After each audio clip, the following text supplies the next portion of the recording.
centres. Just a quick reminder in case some of you are joining for the first time, this kind of webinar, so this work around doing more community development in neighbourhood centres has come from a request that happened at the Community Development Conference last year. And that's why we sort of have embarked in this role and why QFCA sort of felt like we wanted to take the leadership. I don't know if I know everyone at the moment on the meeting. So just as a way of introduction, I'm currently the chair of QFCA. So I wanted to thank you all for coming, welcome you all, and I really acknowledge, as we do in any meeting that we do physically, that it's important to acknowledge the traditional custodians of whichever land we are stepping on right now, and that we try to do it lightly and use the guidance of those who have come before us in the stewardship of the work we do and with the people we work with. I wanted to thank the people that have been working in these webinars, this series. Carmel, Natasha, Chris, B, Maria, pretty much everyone here is kind of had a part to play in this webinar, so thank you so much. And just a reminder that we also still have one more to come on the 4th of November, so I hope you can join us. So over to you. I think. Thanks, Thomas. Hi, everyone. Just to kick-start it off today, we just have a few technical points to be aware of. So the chat function is available for your use. We'll mainly be using that for feedback from the sessions. If there is any particular questions, you're welcome to put them up and they may be addressed during this or in attempt at another time. We do ask that people mute when they're not speaking, just to reduce any background sound.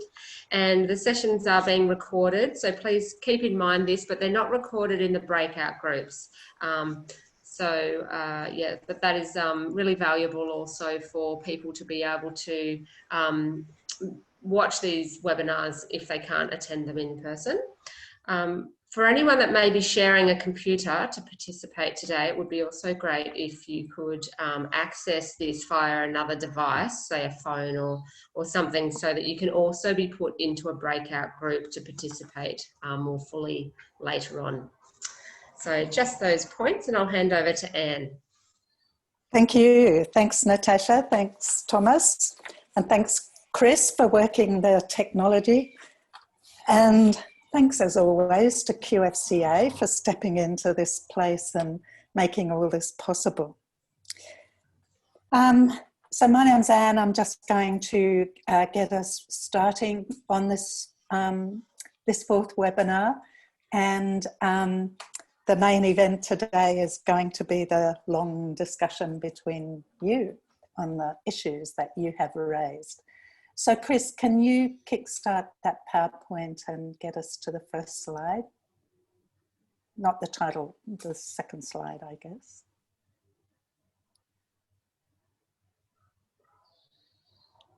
Back, yeah. And on PowerPoint, on slide view. Great.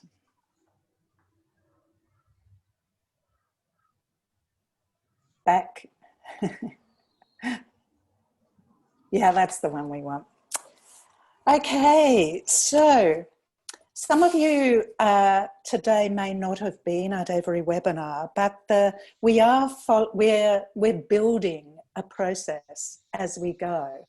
And through webinars 1 to 3, we've emphasised we've really emphasised what community development is in the framework that we're engaging from. And in that framework, it is local people coming together to discuss their issues and carry their issues forward into action. And we've gone through a layered process of how you get there, which I'll discuss further. And today we're moving from that layered process of those early group processes, which have established the ownership of the group, of the issue, the group owning the issue. We're moving from that to the group beginning analysis on the issue. And this is, as we move through these three stages, ownership, analysis, and engaging structures, are really a way of encapsulating the framework of community development that we are exploring. And there's a particular way of doing analysis and beginning to move into the structures, progressing the issue that the group have raised as we look for ways of acting on that issue.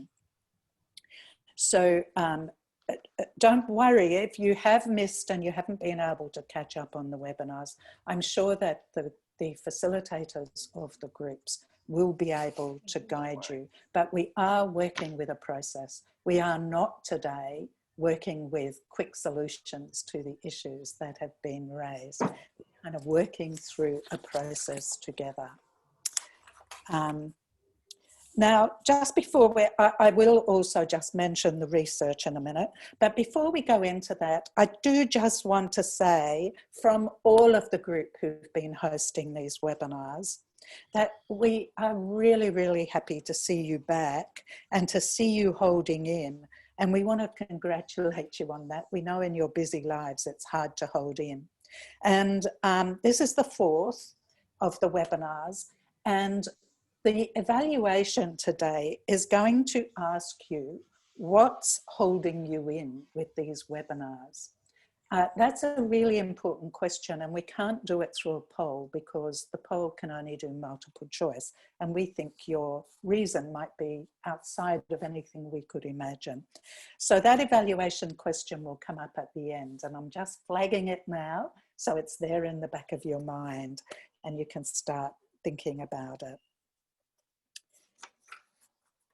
Now the research, if you could flick us down to slide 3, Chris.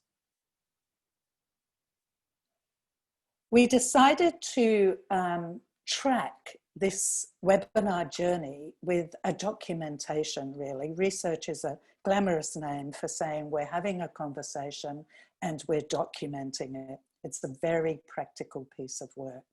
And we've documented it from the CD conference brief, QFCA's response to that, QFCA setting up a community development subcommittee. And the key questions that have informed our process has CD been lost? And does this matter in today's context? To answer that question, we really had to go to what is CD? What is community development? Because we can't really say if it's been lost. If we have 30 different definitions of what it is, it won't make much sense to us. Now, we've drawn broadly on community development literature to say that it is people who experience an issue coming together to address the issue. At the very basic level, that's what it is. There's a lot of agreement in the literature about that, and a lot of agreement in the community development frameworks of Neighbourhood Centres Tasmania and Neighbourhood Centres Victoria and Anchor. And however, I think the normal practice we've got into today is hearing what individuals in the community are saying, and if it seems serious enough, trying to set up a response to that. So it's often a professional-led response, and that is not really CD. So we're in this framework, this is the definition we're working with. Webinars 1 to 3 focused on how CD enables people who experience the issue to come together, to articulate the issue, to build relationships and ownership and embark on a journey together. We've done that work. We haven't as yet enabled you to feel that work by participating in such a process, but conceptually we've done that work. The journey is called developmental to indicate that the people make the path as they walk it. You don't set out to implement a solution. You set out on a journey together, exploring an issue, spreading out into who's being engaged around the issue, looking at the structures, and new opportunities, new relationships and new strategies will emerge, always do emerge along the way to help shape what the outcome can be in relation to the issue. we've had a few polls, and participants to these webinars have been strong in confirming that neighbourhood centres should be supporting local people to address local issues, but often they aren't. That's tended to get lost, and we have all sorts of reasons why that has tended to get lost. So the next slide, still on the research, Chris, which you will know well because we have sent these questions out to you. So right from webinar 1, people started raising barriers. These are the barriers that stop us from feeling we can do CD in neighbourhood centres. We've clustered things into themes today, into 5 themes, which we want to start exploring. You know that all the things around funding, the increasing crisis demand, in fact, the whole kind of gathering perception around neighbourhood centres as places that solve crises for individuals, training and mentoring in community development. Most professional development opportunities are service delivery, very hard to get professional development where you're at in terms of community development. Boards and management committees who've increasingly corporatised and become skills-based and may not understand CD. And the lack of internal and external support. So really practices thrive when there's an architecture around them, when there's training and development and managers who understand them, and ways of doing work plans that really facilitate them. And when people who come to neighbourhood centres actually know that they may not get an individual response, they may be invited into a community development response. So in all of this, we're not saying that community development is better than or an alternative to service delivery. We're saying both are really important to neighbourhood centres, and in between the two are lots of community building activities which help communities build a sense of belonging, but they don't necessarily help community members to become active in addressing in the structures the things that are impacting them as a result of how those structures operate. So, you know, it's a part of the mix, not the whole mix. We're never saying that. Thanks, Chris.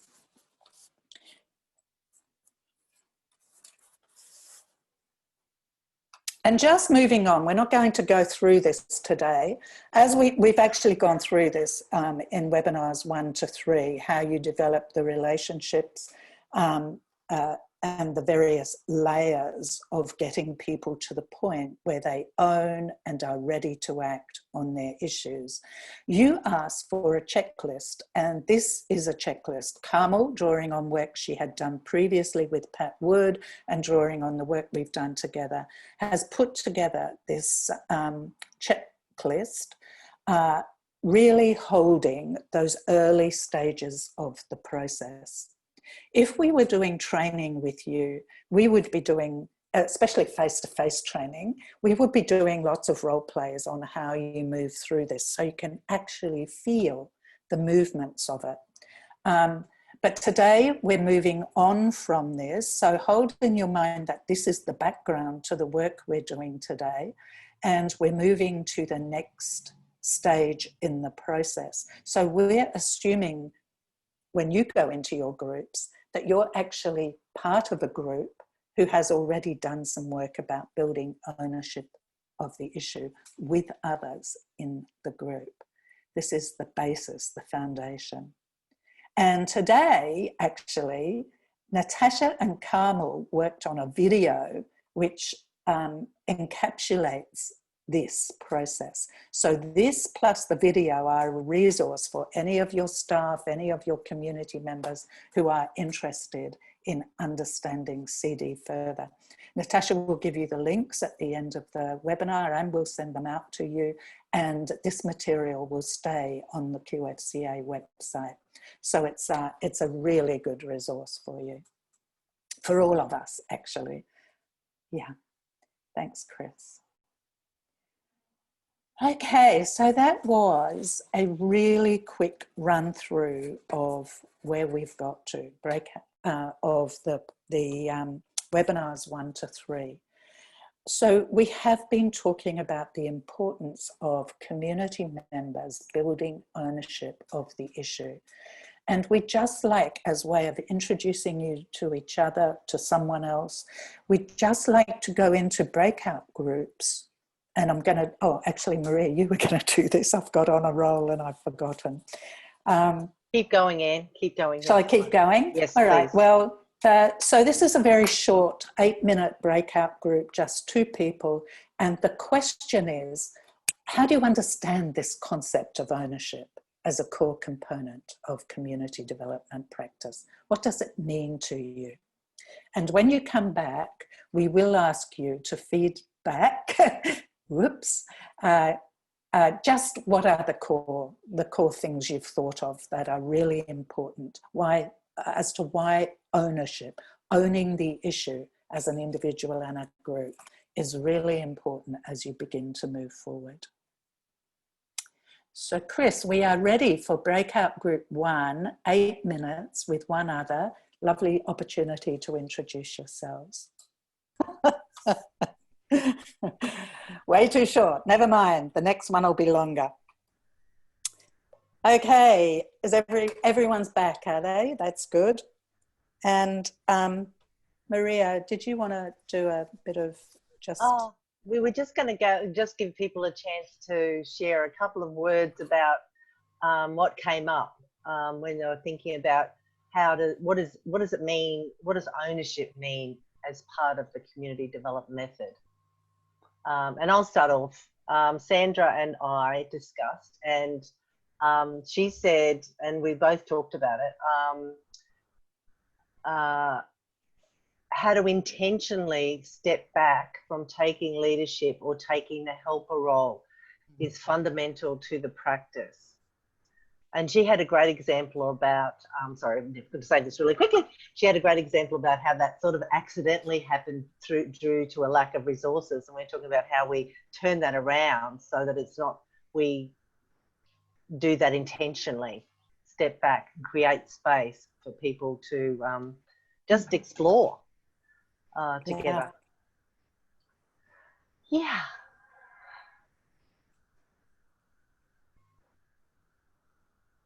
I'm just wondering, Trish, if you wanted to say something. Yes, thank you, Anne. Anne and I got to meet in our breakout group, and both having had roles as presidents in neighbourhood centres as well as being part of the sector. So, but I suppose our conversation went to holding CD over a long period of time within an organisation, and how you hold that trajectory so that this can happen and then re-happen and re-happen. You know, not just one project; it's over a number of years. It's, the ownership being holding it for a long period of time. Yeah. Yeah. Yes, it's not a one-off thing, is it? It's again and again and again. Yeah. Thomas, do you want to say something about what you shared, since you only had half the conversation? Yeah, so Helen and Carmel we were the duo of 3. We talked a little bit around ownership of issues in our communities, particularly Helen and I have an experience in greenfield developments and brand new communities. And then we were going in one direction, but of course we had Carmel, who very quickly made us realize the error of our ways. And she brought up the idea that we as workers, not just holding ownership of an issue, but also thinking about, particularly when we're in a position of power, of the ownership of a structure and how people or us as workers might have that ownership of the structure or that process perhaps in which issues come about. So not just the issue itself, but the structure and how that gets elevated as an issue. Great. Yeah, that's a whole nother layer, which is very relevant to our webinar today. Yeah. Yeah. And, Well, if I may, I just didn't want him to escape. Here's the mothership. Here's the mothership, Carmel. We just posed the question that Thomas is chair of such an important structure, and he's hearing matters, and what is his ownership as chair of a board and also of membership. So I didn't mean to be nasty, Tom. That's not nasty. Thomas loves that sort of stuff. Thanks, Anne. Thanks, Anne. Thanks, everybody. Thanks, Mark, for popping that in the chat. Mark, Mark and Jody, and so ownership for us is vitally important as it indicates motivation and meaning. It means there is a trust to share. It means there is opportunity and energy and maybe even possibility of empowerment. Wonderful. So please do use the chat for other thoughts that come up around. Are you finished, Maria? Sue, you made a couple of really important points. Would you like to share them? Is that Anne, possible? can we have another minute? Yeah. Okay, Sue, go. Sue? Would you like to Love to hear. say something? Yeah, I'm unmuted. It's really important for people to have a very clear idea of their concept. Often people come to you and have got an idea that's not formulated. So what we've found is we really get people to not write a proposal, but really to nut the things out in their mind, so that that ownership starts from the very beginning. We also really encourage to build the links. We spend more time on building the links, and then it's up to the people themselves develop the relationship. That relationship between the group is really utmost importance. And group development, we work a lot on that, developing the group, not so much, and sort of facilitating more so than running with the idea or the issue. Great. So resourcing the group, Sue. Yes. That's building the skills of the people in the group so that it can stand. Yes, it can work. Yeah. You know. That's another important point for today, isn't it? Yes. Talking about structuring and stabilising the. Yes. Yeah. Thank you, everybody. Yes, thank you very much. Great discussion.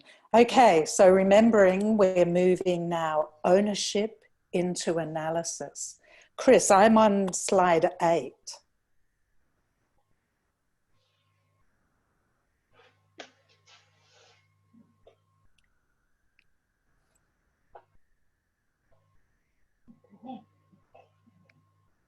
Just go down to 2.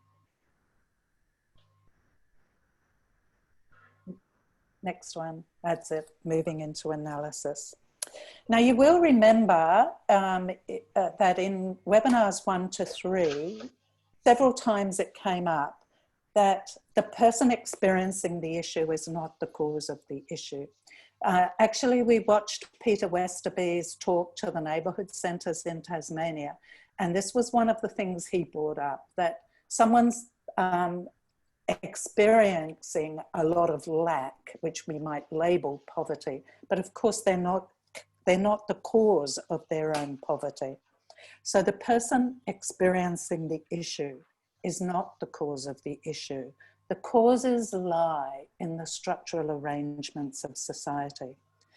And they can lie also in the cultural domain that underpins that. And change requires that we begin to address the causes in those structures. This has a very big picture dimension to it too, in that this relationship between people and the society they live in, the nature of that relationship actually affects how well that society operates. It affects whether there is a society or just a collection of individuals. You know, the more dynamic the relationship, the more the society thrives. And of course, governments don't like that. They'd actually like to run the whole show and have no feedback from us. Allies and alliances in the structures are always possible.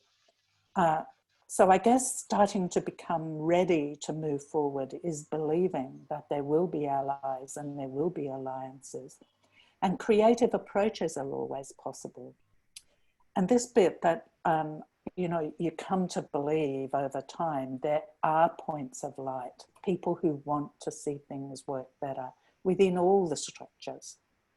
And the first level of analysis that we start to look at in terms of structure is looking at the structure which is closest to you in terms of the issue.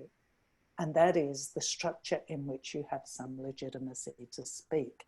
Today, we're going to think of the neighbourhood centre in that way, the closest structure. You don't stick with that. There are other structures that you move out into. And I guess for many of us, part of what we would do here is a force field analysis as we start to move forward, collecting up where are the people and the points and the possibilities for change and the opportunities, and where are the barriers to change. But starting to move with the structures is really important for helping community members move forward, because what it does also is it helps them to see they don't have to solve this problem on their own. They don't have to have the solution, but they do need, as Sue said, to be really clear together on what the issue is and how it's impacting. So this is about moving into the first level of analysis. The next slide kind of captures that in a, that'll be slide 9, Chris, yeah. We've done, this captures sort of a community development process.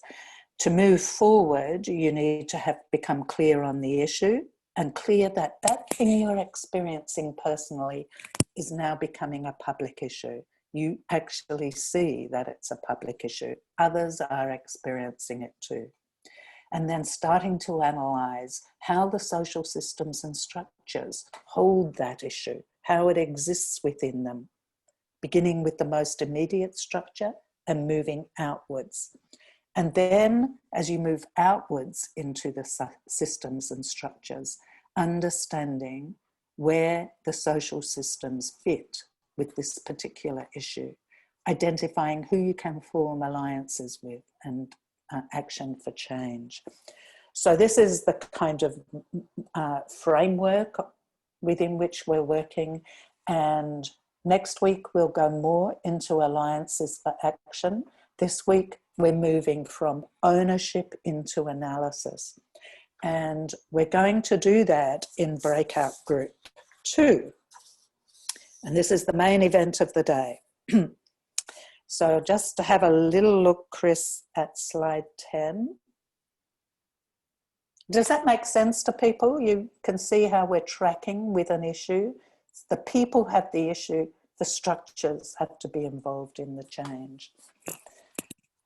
All right, in breakout group 2, the purpose is to get a feel for the process of moving from shared ownership of an issue to analysing how an immediate structure impacts the issue. So you'll go into your group, and it'll be a group of 4 or 5. As you listen to yourself and each other, focus awareness on any movement within you. So you're talking about the issue, but in the back of your mind, you're paying attention to movement within yourself and movement within each other about wanting change on this issue. We really want change on this issue. There's a growing sense of ownership within you. Yes, if there's going to be change, I need to be part of it. Or there's a growing sense of ownership in the group. And there's a growing sense that change is possible. and a sense that with support you could be ready to move things forward. So when we're working with a group in community, we'd be encouraging conversation, exploration, responding to each other to try to build this notion, this sort of sense of readiness to move forward. So as you begin discussing the issue, you're not going right back to the we, you're dropped in towards the end of that, which might be very challenging. And you're discussing the issue in the sense of hoping to feel a sense of ownership. So that'll be for 10 or 15 minutes. And then we want you to begin considering the most immediate structure, which is your neighbourhood centre, as one site within which this issue arises and has taken hold. And what you're starting to analyse is, how does this structure work to enable or inhibit change in this issue? What forums within this structure exist to discuss and explore the issue? Have you personally raised this issue there? Who else is or could be interested in progressing discussion of this issue within the neighbourhood centre? So you're starting to do an analysis of a structure in terms of how it deals with this issue that is so important to us. When you come back to the plenary, the group is going to feedback what is the group understanding of the issue that you have explored. What is your emerging analysis of how this occurs within the neighbourhood centre and what opportunities for change might be there, what mechanisms to consider it, and do you feel there has been movement in you and your group in using this process in relation to the issue? Now, your facilitators today may be any one of Sandy Ellen, Trish, Mark, Thomas or Helen, and one of us from the webinar groups will be part of it too. We had asked you to choose an issue. We didn't get too many responses from that, so you will be randomly assigned, and we'll see how that process goes, Chris. But you will be assigned to an issue. It's up to you then as a group, which you know, whether you stay with that issue, but your facilitator will lead you in that regard or will support you in making any decisions. Is that clear? You've got 3 tasks there: discussing the issue whilst you reflect on how that goes, and then analysing the first layer of structure, and then reporting back. Okay. Should have everyone back now. Okay. Oh, great. Welcome back, everyone, and apologies to my group. I thought I could pop out and talk to Chris and pop back in again, but I couldn't get back in, so I'm very sorry. Let's start then to share what is the group's understanding of the public issue. What is the emerging group analysis? And do the groups feel that there has been movement using this kind of approach? Who'd like to feed back?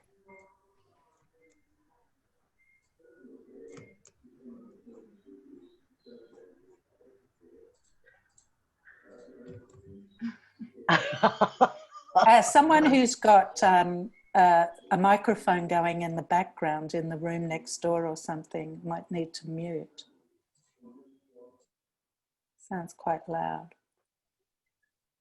Well, Sandy Ellen and Sue, do we want to go first?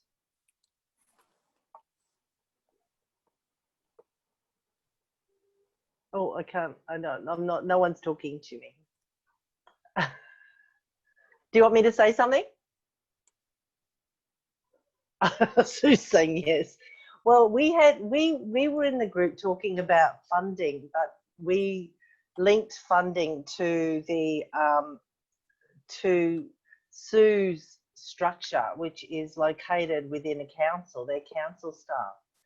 So what's happened in our group is not so much discussion of funding. No, sorry, gosh, got me. That's not true. I'm getting all confused. Sandy Ellen, you take over. Well, we discussed internal and external supports, and so as Maria said, Sue's in a council, and so even though Sue's interest was funding, we thought that it linked, and that the concept of working within a council environment was worth having a discussion around. And so I suppose what we talked about was how there was a sense of ownership, how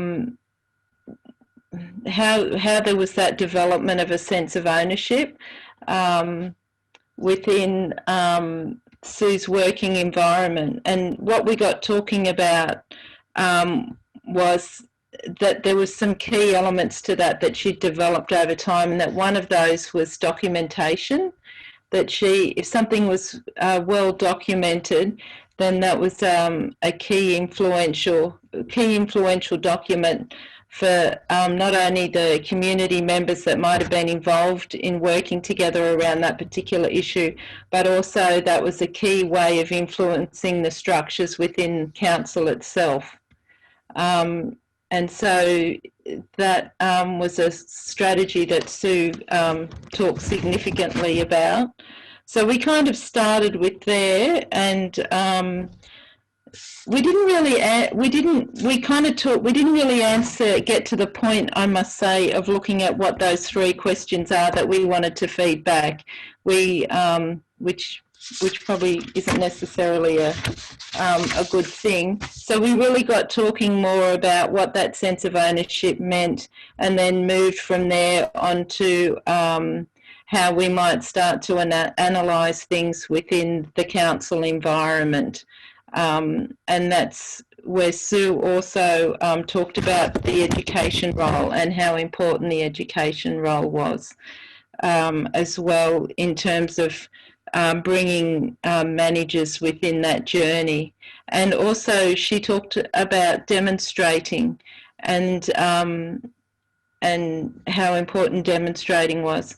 We also talked about that sense of feeling, and that there's a feeling attached to when there's a sense of ownership, and that people are then able to move from ownership to analysis, because there's this feeling as a resource person or a community worker that we have, and we feel that the group has, that they feel a sense of ownership, that they committed to something that they care deeply about, but they're also committed to that group commitment, and then have a sense of ownership to believe that they are influential and that change might be possible. I think just to add to that, the public issue I think we identified was the lack of knowledge and understanding within local government structures of community development, and how that makes it really difficult for workers located within council to enact it. And Sue's got a raft of techniques and strategies to deal with that, which is exemplary. But the public issue was around, she calls it education, the lack of knowledge and education. Sorry, Maria, I missed that. Did you say a lack of knowledge of local government structures in community development, or community development in local government structures? Yeah. No, a lack of knowledge of community development within local government structures. Okay. Yeah.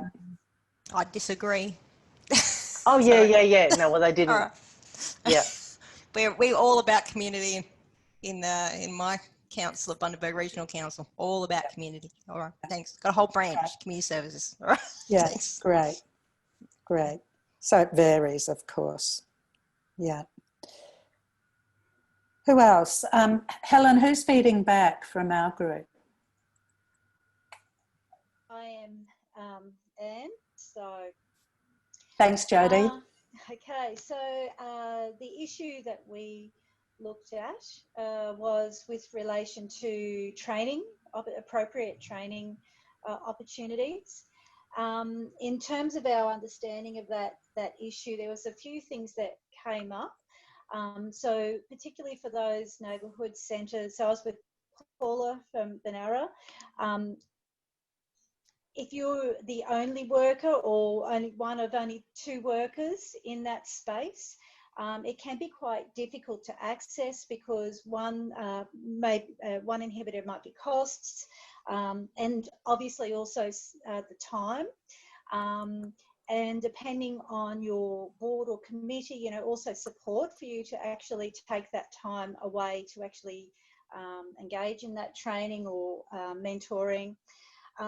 The other thing was too around a little bit, there's potentially some problematic, some problems sometimes with how some trainings might be framed as being community development, but they actually aren't. They're not within a community development practice framework. They sort of really sit more within a service delivery space. So there's that probably that lack of understanding, I suppose, or of what true community development practice is, and that being reflected then in those trainings.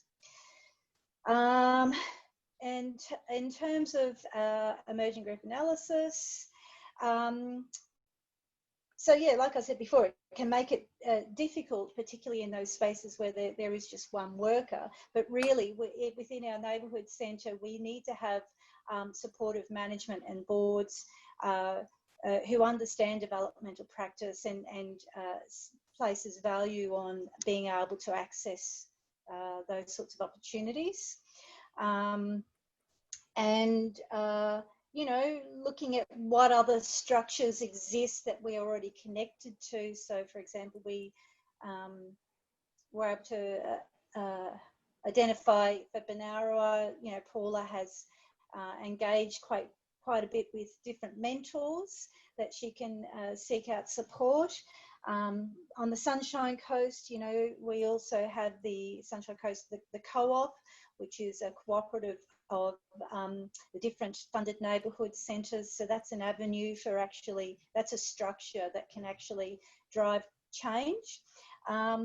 And also we have QFCA, which, you know, is vital in actually shifting change there as well. So in terms of, do we feel there's been some movement? We agree that there definitely has. Speaking personally, I guess, I really feel that now is the time. It just feels like there's real energy at the moment around doing something in this space and really progressing community development practice or bringing it back as we've talked about in the past. So, yeah, that's it. Great feedback, Jodie. Unless I've missed anything. No, that was fantastic. Thanks. Who else is feeding back?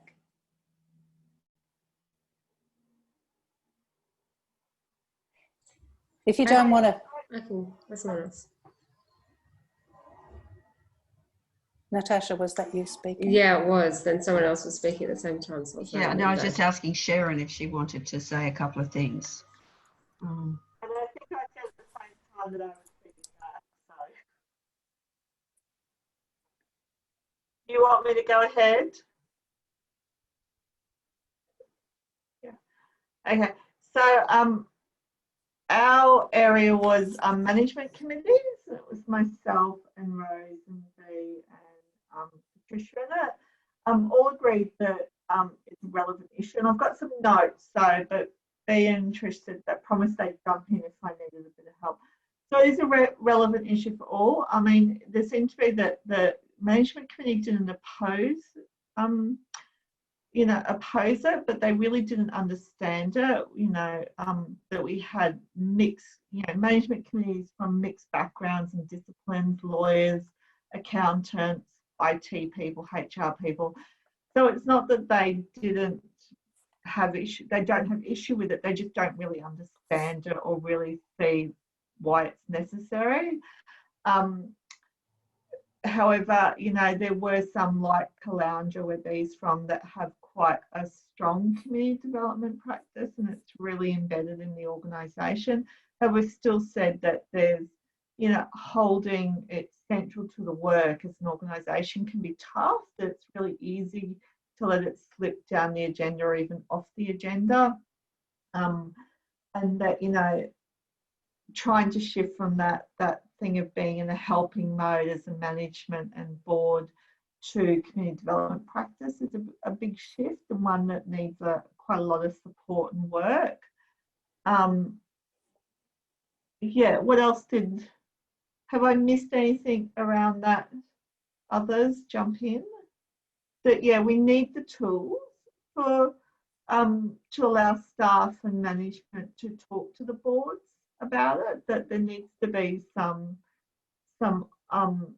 you know, strategies that can be used to talk to them about it, and that would be really helpful and make it a lot easier that you could have that common sort of conversations and commitment and skilling up. Yeah. What else? Rose mentioned that she felt that she needed to work out how she could articulate CD within the constraints of her organisation, which is mostly emergency relief response. So before she could go any further, she really had to unpack that within the organisation. Yeah.